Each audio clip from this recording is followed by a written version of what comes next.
ದಣಿವಳು ದಣಿವಳು ಅನುಕ್ಷಣ ಮಿಡಿವಳು.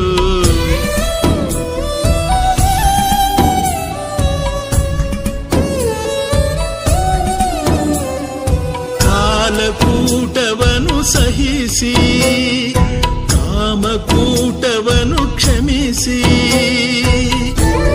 ಜಗವನೇ ಮಗುವಿನ ಕರದಲ್ಲಿ ಹಿಡಿವಳು. ಅಳುವಳು ಅಬಲೆಯು ಎಂದು ಉಳಿವಳು ಮಗುವಿದೆಯೋ